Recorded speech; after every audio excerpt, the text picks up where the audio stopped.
2 y 3. Bueno, el recorrido de la educación popular por el continente creo que nos coloca frente a un escenario en el cual en estos tiempos enfrentamos lo que hemos venido llamando la banalización de la pedagogía. Y la banalización de la pedagogía está configurada básicamente porque cuando se trata de organizar la escuela de la tercera revolución industrial, se produce todo un fenómeno de despedagogización, a partir básicamente de las directrices de los organismos multilaterales. Pero esa banalización se profundiza en la cuarta revolución industrial, en lo que el compañero venezolano Luis Bonilla ha llamado el apagón pedagógico global, en donde a partir de todos los procesos que se constituyen en los nuevos fenómenos tecnológicos, se plantea que ya no es necesaria ni la escuela ni la educación, trasladando un discurso del mundo del norte a estos lares sobre la crisis y la desvalorización de la educación. Pero ahí, en el momento en que recuperamos eso, tenemos que hacer un balance de qué hemos hecho en América Latina y cuál es el aporte, porque es posible comenzar a leer,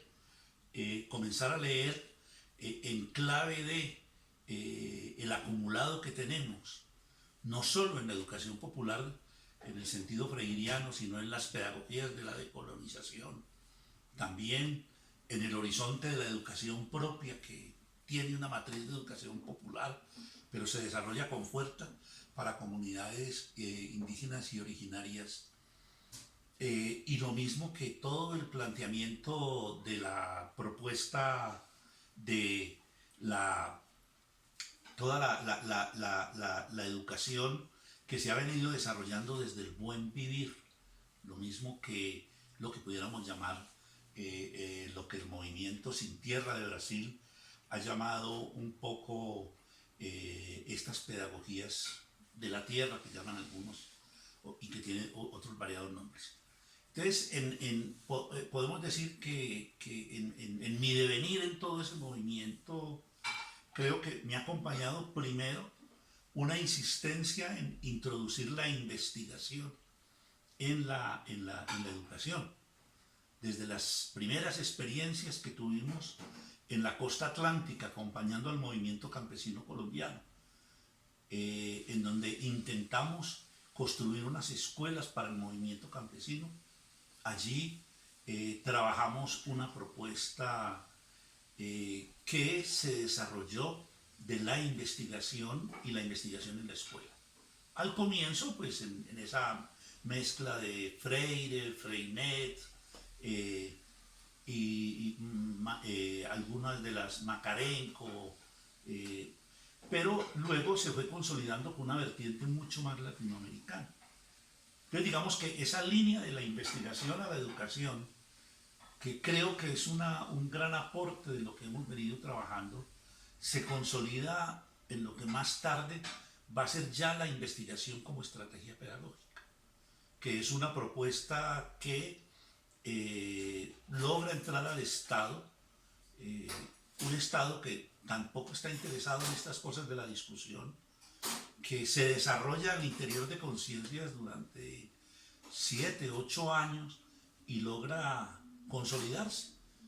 Y se consolida, pero sale más por vía del camino de las peleas politiqueras que realmente porque tuvieran una alternativa diferente.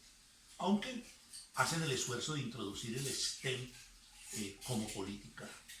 Entonces yo digo que esa primera línea de investigación es muy fuerte, pero yo digo que hay una segunda muy fuerte y es mantener la persistencia de educación como movimiento social.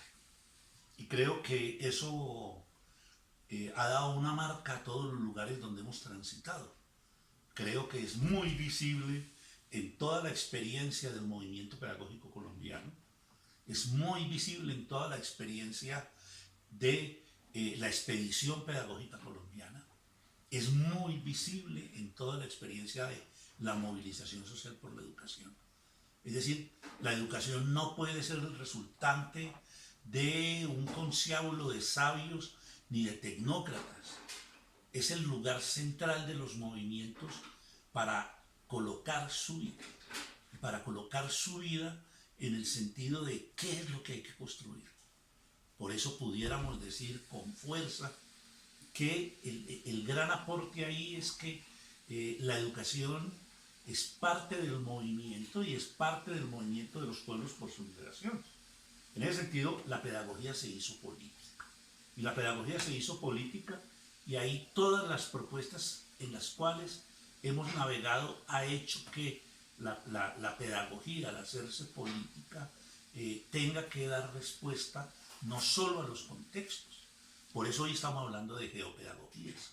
Las geopedagogías como esa manera en la cual hoy damos respuesta a los contextos emergentes, que no son contextos solo geográficos y territoriales, sino los contextos del modo 3 de la ciencia, los contextos del mundo de la ciencia artificial, los contextos de la diversidad colocada en la escuela. Entonces creo que ese es un segundo lugar muy importante y es encontrar que la pedagogía es un asunto profundamente político.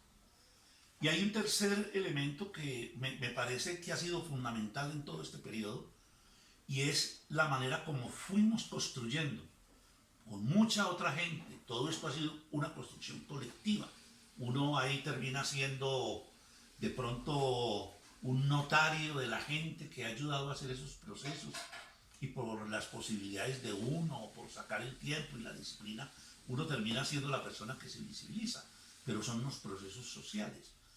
Y por eso creo que el tercer lugar muy fuerte es la sistematización. Pero la sistematización con un perfil muy claro es una forma de investigar las prácticas. Y en ese sentido, creo que toda esa lucha que hemos venido dando por la práctica como un lugar epistémico, pero la práctica que habla y que tiene no solo una manera de nombrar, sino que tiene unas lógicas y unos sentidos que están dadas desde los actores mismos. Por eso es una sistematización hecha desde los actores. Por eso en muchas de las propuestas nuestras siempre la persona que tiene la práctica, sea en el movimiento social, sea en el proyecto educativo, sea en la escuela, sea en el barrio, esa persona es productora de saber y conocimiento. Es decir, y que a mí me ha parecido central, al menos en mi concepción, porque tenemos que hacerle el quiebre a la manera como el capitalismo ha hecho la separación entre trabajo manual y trabajo intelectual.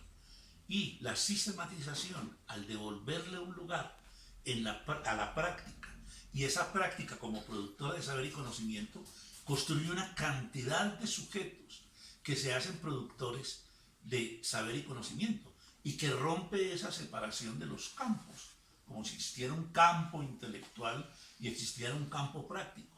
No, esos campos están unidos. Y ese campo intelectual se mueve con el conocimiento epistémico, disciplinar, eurocéntrico. El de la práctica se mueve con un tipo de saber y conocimiento que corre con otras características. Y hemos logrado consolidar unas propuestas metodológicas que cada vez más se trabajan en muchos otros sitios y que se trabajan en diferentes lugares de América Latina como parte de esa propuesta y como parte de esa organización.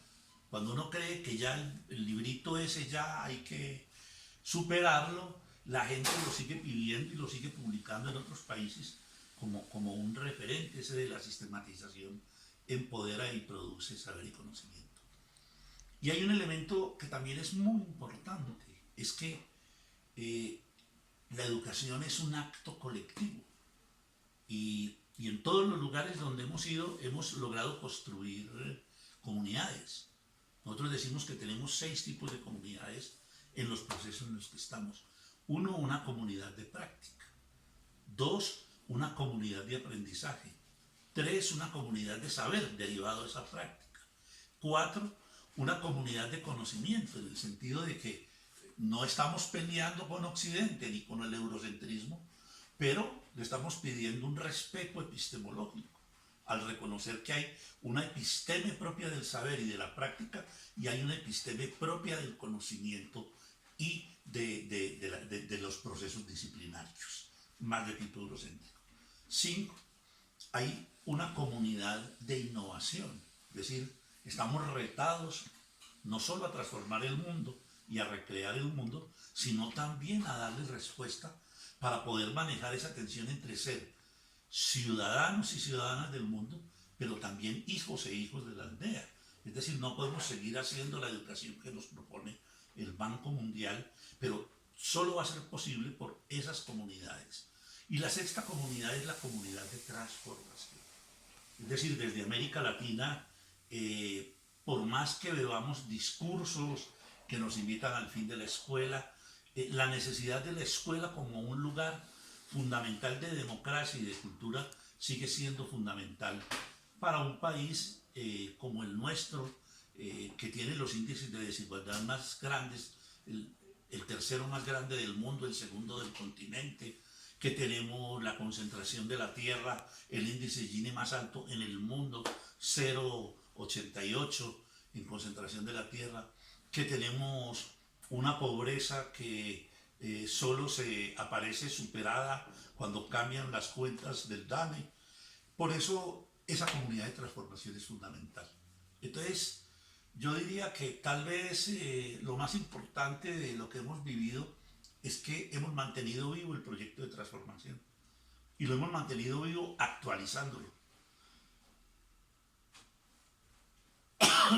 evitando que esa